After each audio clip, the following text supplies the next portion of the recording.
नमस्कार, बंजारा बीट्स में आपका स्वागत है। मैं हूं ज्योति प्रकाश खरे। आज हम आपको मिला रहे हैं एक ऐसे वरिष्ठ साहित्यकार से जो निवासी कोंच के हैं लेकिन वर्तमान में झांसी में निवास कर रहे हैं। चलिए मिलते हैं पंडित ब्रजेश कुमार नायक जी से। नमस्कार नायक जी। नायक जी, जैसा कि हमने उल्लेख किया कि आप कोंच से झांसी आ गए, हमारी झांसी आ गए, तो आप हमें ये बताइए, आप असल में कोंच के निवासी हैं, फिर आप झांसी में कैसे आना हुआ आपका? एक्चुअल में हमारी जन्मभूमि ग्राम कैथेरी है उरई के पास जी। कोंच में ससुराल है। अच्छा। तो ससुराल में चूंकि मेरी वाइफ इकलौती संतान है, इसलिए मुझे उनकी सास ससुर तो मैं कोंच को पहुंचाना पड़ा। कोंच से बच्चों ने यहाँ मकान बनवा लिया।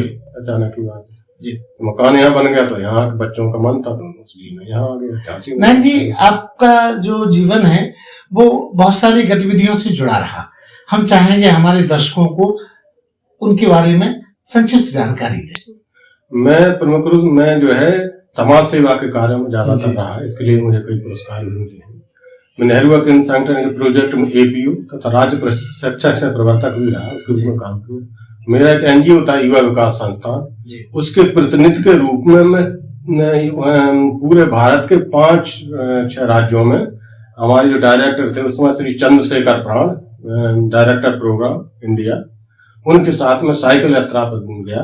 उस साइकिल यात्रा में हर 10 किलोमीटर पे एक मीटिंग होती थी। अच्छा। अगले 10 किलोमीटर पर विश्राम, फिर 10 किलोमीटर पे मीटिंग, फिर अगले समायोजित करते हुए फिर अगले 10 किलोमीटर पर रात्रि विश्राम।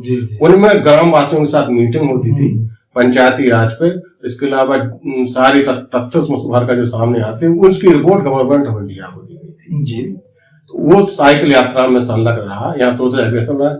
इसके बाद साइकिल यात्रा के बाद वहां सुनील गुलाटी हरियाणा में मुझे मिले, आदरणीय श्री सुनील गुलाटी जो IAS थे, उनके से वार्ता हुई। वार्ता के बाद मैंने यात्रा से लौटने के बाद श्री रविशंकर जी के द्वारा कराई जा रही सुदर्शन क्रिया के करने के उद्देश्य से उनके यहाँ कोर्स किया ऋषिकेश में, पार्ट 2 कोर्स किया। उसके बाद में आध्यात्मिक की तरफ मेरा झुकाव हो गया और वो जो आध्यात्मिक प्रक्रिया उनमें मैं सम्मिलित हो गया, लोगों को कोर्स कराने लगा।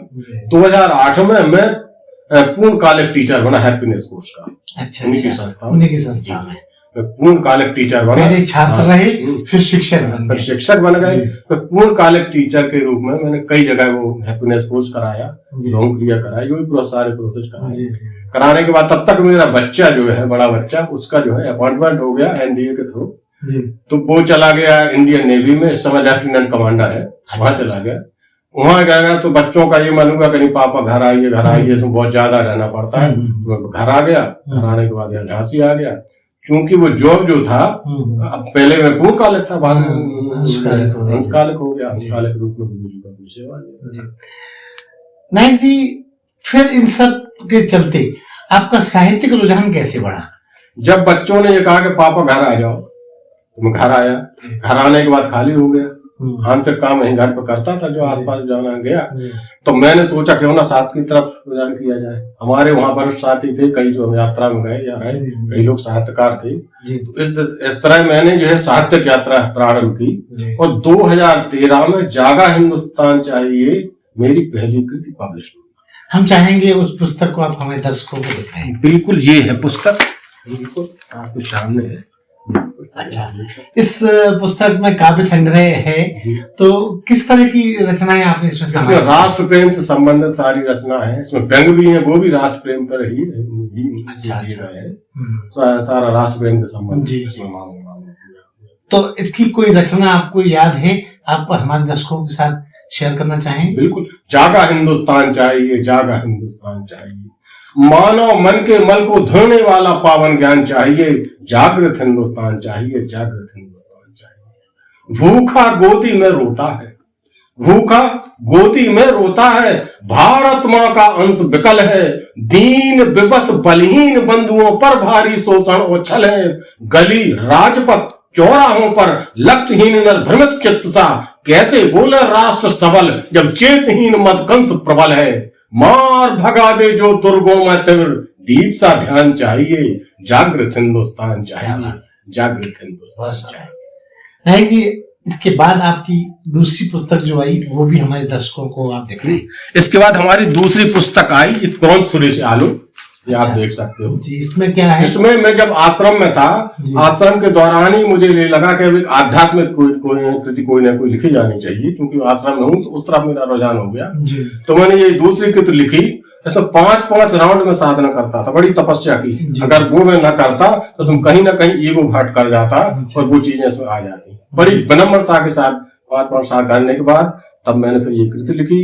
बच्चों ने कहा आप घर आ जाइए, मैं घर आ गया। घर आने के बाद फिर उस कृति को मैंने बाकायदा सुधारने के बाद ये कृति पब्लिश हुई। पूरी तरह से आध्यात्मिक कृति है, जिसका नाम क्रौंच सुरेश आलोक, जिसका अर्थ है बताया तो क्रौंच नाम के श्रेष्ठ ऋषि का तत्व ज्ञान। वो कौन से रिलेटेड थे क्या? कौंच हमारा जो कौंच शहर है वो कौंच ऋषि के नाम पर ही है। अच्छा, उसी से जुड़ाव के साथ ये उन्हीं के। इसकी भी कोई रचना आपको अगर रिकॉल कर रही हो तो आप? बिल्कुल बिल्कुल, अभी सुनाता हूँ। श्री सीतापति ज्ञानमय लक्ष्मण पूर्ण सतर्क, प्रभु श्री राम का चेतनालोक मैंने इसमें लिखा है। उसमें लिखा है श्री सीतापति ज्ञानमय लक्ष्मण पूर्ण सतर्क, दिव्य भक्त हनुमान है सेवा रूपी अर्क। यानी सीतापति ज्ञानमय यानी ज्ञान, लक्ष्मण पूर्ण, लक्ष्मण सदा सतर्क रहते थे। धनुष बाण, जरा सी बात हुआ धनुष बाण का ताना रहता है। और लक्ष्मण पूर्ण सतर्क, दिव्य हनुमान है सेवा रूपी अर्क। सेवा रूपी अर्क भी कैसे? दिव्यतामय प्रकाश सम, सेवा रूपी अर्क दिव्यतामय प्रकाश सम। और जब हो तीनों एक, ये स्थूल है कि राम लक्ष्मण और हनुमान एक हो। सूक्ष्म ज्ञान ये है जब ज्ञान, सतर्कता और सेवा जब तीनों एक हो आए, जब वो तीनों एक रुके रावण विकास क्रम, तब मनुष्य के अंदर की जो रावण है वो मरने लगता है और उसमें देवत्व प्रकट होने लगता है। बहुत शानदार। अब मैं चाहूंगा कि हमारे दर्शकों को आप अपनी तीसरी पुस्तक का भी उल्लेख करें। हमारी तीसरी पुस्तक है पंडित ब्रजेश कुमार नायक की चुरंदा रचना। ये हमारी कृति है तीसरी। इस पुस्तक में भी काव्य संग्रह है, जैसा कि इसमें मैं देख रहा हूँ। इसमें किस तरह की रचनाओं को? इसमें राष्ट्र प्रेम, हास्य और गरीबों के प्रति है, संवेदनशील विषयों पर सब पे मैंने इसमें रचना लिखी। इसकी भी कोई रचना अगर आप रिकॉर्ड हो रही हो तो आप हमारे दर्शकों। सहजता के आवरण को अब संभालो जी, सहजता के आवरण को अब संभालो, मद का सारा मैल धो करके निकालो, दिव्यता की कसौटी पर निज को कसकर सत आत्मा की सबल्लो दिल में जगा लो। तभी तो सद्ज्ञान का सम्मान होगा, स्वयं द्वारा ही स्वयं का मान होगा। लिखेगा इतिहास तेरा समय खुद ही, लिखेगा इतिहास तेरा समय खुद ही। और हृदय को ऊंचाइयों का भान होगा, हृदय को ऊंचाइयों का भान होगा, हृदय को ऊंचाइयों। नायक जी, आपकी जो रचनाएं हैं इसके चलते कभी आपको मंच पर जाने का मौका मिला? हाँ बिल्कुल मिला है, लेकिन चूंकि मैं आर्ट ऑफ टीवी टीचर था, इस नाते मुझे समय बहुत कम मिलता था, इसलिए मंचों पर गया हूँ। लेकिन हमारे प्रेफरेंस में आर्ट ऑफ लिविंग था, लोगों की सेवा ये था, इसलिए अब मैं फ्री हो गया हूँ अब मंचों पे जाने का। जी। मैं ये जानना चाहूंगा कि आर्ट ऑफ लिविंग का अपन लोग बार बार बात कर रहे हैं, अगर सादा भाषा में सादा व्यक्ति को बताया जाए तो इस प्रक्रिया को क्या कहेंगे, कैसे इसका इस्तेमाल होता है, एक्चुअल फायदे क्या है? मैं एक्चुअल में हैप्पीनेस कोर्स का मैं टीचर हूँ, आज भी हूँ, अभी भी अपग्रेड करके आया हूँ कोर्स को मुरादाबाद से। उसमें यह है कि हैप्पीनेस कोर्स है, उसमें सुदर्शन क्रिया कराई जाती है लोंगरी, वो सदगुरु श्री श्री रविशंकर जी द्वारा स्वयं निर्मित है, साइंस ऑफ ब्रीदिंग है उसमें। तो क्या है, वो लाइव एक श्वास की प्रक्रिया है, 6 दिन का कोर्स होता है उसमें हैप्पीनेस कोर्स में। उसको करने के बाद घर पर आप जो है 15-20 मिनट या आध घंटा समय अगर प्रतिदिन देते हो तो सारा दिन आपका तरोताजा जाता है, मुख पर प्रसन्नता रहती है, हवा रहती है, आपको ऊंच बढ़ने लगता है, वो विदाउट टेंशन लाइफ हो जाती है। अच्छा, आदमी व्यक्ति सदैव वर्तमान में रहता है, उसका भूत और भविष्य का जो है काल वो चला जाता है, विचारों का आदान प्रदान खत्म हो जाता है, व्यक्ति प्रसन्न रहता है, मस्त रहता है। अच्छा। आप सुबह बस कर लो 15-20 मिनट या जो भी समय लगे, आप पद्म साधना का करते हो थोड़ा समय ज्यादा लगेगा, अगर आप स्किल सुदर्शन किया करते हो तो 15-20 मिनट कोई भी सहज व्यक्ति कर सकता है, कोई भी कर सकता है, उसे थोड़ा सा इसका अभ्यास कराना पड़ता है, कोर्स करना पड़ता है, तभी हो पाता है। नायक जी, एक और महत्वपूर्ण सवाल कि आप चूंकि इस सब आध्यात्मिक प्रक्रियाओं से जुड़े हुए हैं, अब आने वाले आपके नए क्या प्रोजेक्ट्स हैं जो समाज को कुछ नया देने वाले हो सकते हैं? आर्ट ऑफ लिविंग से कई कोर्स हैं, एक तो हैप्पीनेस को एक बताया, अच्छा, सहज समाधि मेडिटेशन एडवांस कोर्स होता है, आशीर्वाद कोर्स होता है, मतलब कई कोर्स हैं, कोर्सों में कोर्स। अभी विज्ञान भैरव नया कोर्स आया, वो भी होता है। अब आयुर्वेद के क्षेत्र में भी काफी अभी अभी मुझे वो भी लिंक दिया गया, तो आयुर्वेद के क्षेत्र में श्री श्री तत्व नाम से आयुर्वेद के क्षेत्र में आयुर्वेद की सब चीज वहां मिलती है, आप ले सकते हो। और जो है अन्य चीजें आप जैसे घर के मसाले फसाले ये सब इनका भी उत्पादन आश्रम में होने लगा है। अच्छा, तो वो सब भी ऑनलाइन हम लोग मंगाते हैं। अच्छा नहीं जी, अब बात आती है फिर वापस साहित्य पे। तो साहित्य में आपके नए प्रोजेक्ट्स क्या है? 3 पुस्तकें तो आपकी प्रकाशित हो गई हैं, अब कुछ और नई रचना हमारे दर्शकों को कब पढ़ने को मिलेगी? बिल्कुल, हमने अभी अभी यहाँ एक नया मकान लिया है जिसकी सम्मान है अगस्त सितंबर, उसका पोजीशन मिल जाएगा जी। पोजीशन मिलने के बाद वहां और बाकायदा एक ऑफिस खोला जाएगा जिसमें आर्ट ऑफ लिविंग से साहित्य दोनों का सामूहिक कार्यक्रम चलाने की योजना है। हाँ, चलाने की योजना है। और हमारी अभी एक कृति है जल्द, उसके बाद फिर एक कृति और आएगी चौथी, जो पंडित ब्रजेश कुमार नायक की चुनंदा रचना जैसे ही आई उसी तरह हमारी पंडित ब्रजेश कुमार नायक की कुंडलिका है। अच्छा। कुंडलियां की वो कृति शीघ्र ही आने वाली है। उसके बाद हमारे साहित्य में विस्तार आएगा और आगे भी कृतियां लिखना जी। हम चाहेंगे कि आपके हाथ में कुछ पांडुलिपि है, कुछ और रचनाएं हमारे दर्शकों के साथ शेयर करें। बिल्कुल बिल्कुल, क्यों नहीं करें।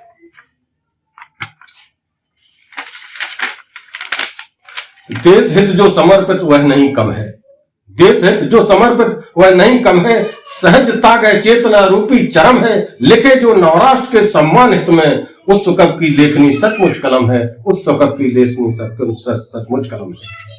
दिव्यता को रोक मत वह दीप है, दिव्यता को रोक मत वह दीप है, ध्यान कमरा का मधुर संगीत है। दिव्यता को रोक मत वह दीप है, ध्यान कमरा का मधुर संगीत है। भूल रहा हूँ इसमें, चलिए एडिट कर लेंगे। हाँ, ये है दिव्य और को पंक्तियां सुनाइए जी।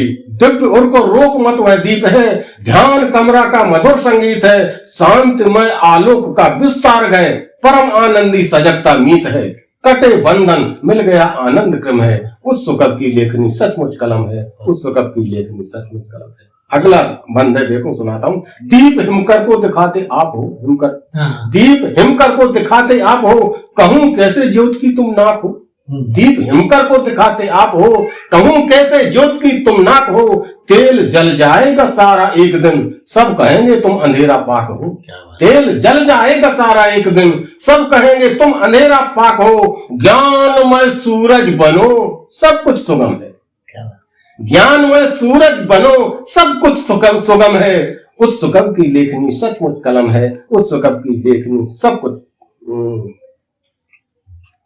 अगला बंद है कि ग्रहण कर शुभ राष्ट्र लेखन तत्वता, ग्रहण कर शुभ राष्ट्र लेखन तत्वता, अमर बन जा काव्यरस का सत्वपा, अमर बन जा काव्यरस का सत्वपा, प्रीत से सद्ज्ञान देंगी पंक्तियां, प्रीत से सद्ज्ञान देंगी पंक्तियां, मिलेगा धन कीर्तिमय अमरत्व का, मिलेगा धन कीर्तिमय अमरत्व का, खोज ले जो सजगता रूपी चरम है, खोज ले जो सजगता रूपी चरम है, उस सुकब की लेखनी सचमुच कलम है, उस सुकब की लेखनी सचमुच कलम है। अगला है जाग कर नव चेतना के शूर तुम, जाग कर नव चेतना के सूर तुम, बोध बिन अपयत्मयी बदगूर तुम, जियो लेकर राष्ट्र के सम्मान हित, दिव्य हिंदुस्तान की सुमूर तुम, सहज बन उत्कर्ष का ऊंचा मरम है, उस सुकब की लेखनी सचमुच कलम है, उस सुकब की लेखनी सचमुच कलम है, उस सुकब की लेखनी। नायक जी, आपने अध्यात्म पे रचनाएं लिखी हैं, देश प्रेम पे भी लिखी हैं और भी तमाम फ्लेवर पे लिखी है। क्या कभी आपको श्रृंगार पे लिखने का मौका मिला? वैसे तो मैं योगी गुरु का शिष्य हूँ जी, इसलिए श्रृंगार का मेरे कोई रुझान ही नहीं था जी, क्योंकि वो एकदम विपरीत मानना पड़ता था, हमें लिखना भी नहीं चाहिए। लेकिन एक बार मैं आकाशवाणी छतरपुर के जो कार्यक्रम हैं श्री चंद्रशेखर शर्मा, उनसे मेरी बात आई। उन्होंने कहा कि प्रकृति पर एक गीत लिख के लाइएगा, हल्का उसमें श्रृंगार। उन्होंने कहा तो मैंने तो मना किया पहले, लेकिन जब उन्होंने 1-2 बार कहा तो मैंने कहा ठीक है प्रयास करूंगा। तो मैंने लिखा, तो पहली बार मैंने श्रृंगार की रचना जब लिखी तो उसमें कोई नायक नायिका नहीं जी। हम चाहेंगे कि वो प्रकृति के ऊपर पूरी लिखी थी, दर्शकों को उसको मैं आपको सुनाता हूँ। देखिए कि वर्षा ऋतु सदप्रीत का सुंदर भाव विधान, दुआ है, वर्षा ऋतु सदप्रीत का सुंदर भाव विधान, क्षण क्षण मिलन समान है, कर लो अनुसंधान। क्या बात है। प्रकृति प्रेम सुख धाम है, प्रकृति प्रेम सुख धाम है, त्याग दीजिए शोक, ज्ञान ग्रहण करके बनो आप प्रीति आलोक, ज्ञान ग्रहण करके बनो आप प्रीति आलोक। इसके बाद गीत है, प्यार देकर प्रकृति मुस्कुरासी रही, प्यार देकर प्रकृति मुस्कुरासी रही, गीत गाकर दिलों को लुभासी रही, प्यार देकर प्रकृति मुस्कुरासी रही, गीत गाकर दिलों को लुभासी रही। जी।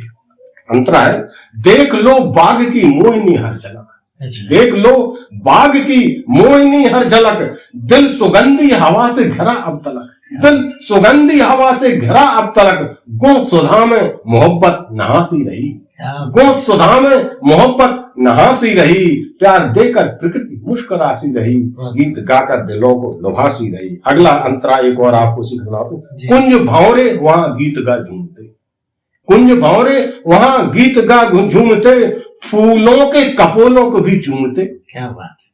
कुंज भंवरे वहां गीत गा झूमते, फूलों के कपोलों को भी चूमते, रति मदनमय अदा, रति मदनमय अदा गुदगुलासी रही, प्यार देकर प्रकृति मुस्कुरासी रही, गीत गाकर दिलों को लुभासी रही, प्यार देकर प्रकृति मुस्कुरासी रही।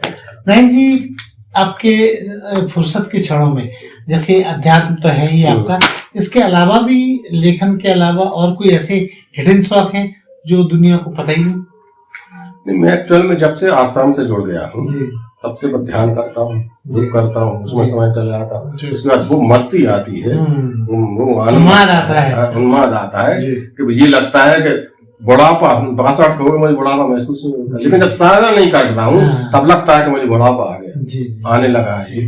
लेकिन जब साधना करता हूँ बिल्कुल महसूस ये लगता है। एक दिन में कितने समय की साधना को आप करते हैं? मैं वैसे 15-20 मिनट की साधना तो है, वो करनी ही है। कभी कभी पद्म साधना करता हूँ तो आधा पौन घंटा का समय पर डे के हिसाब से जाता है। अगर पद्म साधना करता हूँ तो ये सब सारे शरीर के प्रोसेस हो जाते हैं, उसमें जो है कोई रोग होने का नाम ही नहीं। अच्छा। नायक जी, बंजारा बीट्स एक छोटा सा ऐसा प्लेटफॉर्म है जो लोगों को एक सूचना देता है, लोगों को एक नई खुशबू देता है। हम चाहेंगे कि हमारे दर्शकों को, जो कि आप इतने गुणी हैं, कोई छोटा सा संदेश दे। मैं तो ये मानता हूं कि प्रत्येक व्यक्ति संसार में रहे, चाहे जो कुछ करे, लेकिन हर व्यक्ति को शांति चाहिए। एक स्थिति आती है जो आज नहीं तो कल उसे शांति चाहिए। इसलिए हर व्यक्ति को कुछ ना कुछ ऐसा प्रकल्प करना चाहिए ताकि उसका मन शांत रहे। मन जब शांत रहता है तो निर्णय लेने की क्षमता का विकास हो जाता है। तो जिस क्षेत्र में भी वो जाएगा, कोई भी क्षेत्र हो, वहां जब निर्णय उसका सटीक होगा, निर्णय लेने की क्षमता बेहतर होगी, तो हर काम उसका सफल होगा, तो कभी किसी काम में फेल नहीं हो सकता। इसलिए हर व्यक्ति को आध्यात्म की दृष्टि से भी केवल नीचे ही नहीं रहना चाहिए, प्राइमरी पाठशाला में नहीं रहना चाहिए, उसके ऊपर भी जाना चाहिए। योग, ध्यान, प्राणायाम के प्रोसेस को भी अपनाना चाहिए। अगर ये व्यक्ति अपनाएगा तो उसका जीवन सफल हो जाएगा और वो निश्चित रूप से इस संसार का एक सफलतम व्यक्ति बन के ही रहेगा। ये पक्की बात है। तो ये थे पंडित ब्रजेश कुमार नायक जी, जो जिंदगी की सारी सच्चाइयों को बंजारा बीट के साथ अपने अंदाज में शेयर कर रहे थे। बंजारा बीट से बात करने के लिए नायक जी बहुत बहुत धन्यवाद। इस चैनल को लाइक और सब्सक्राइब करना ना भूलें। देखते रहिए बंजारा बीट्स।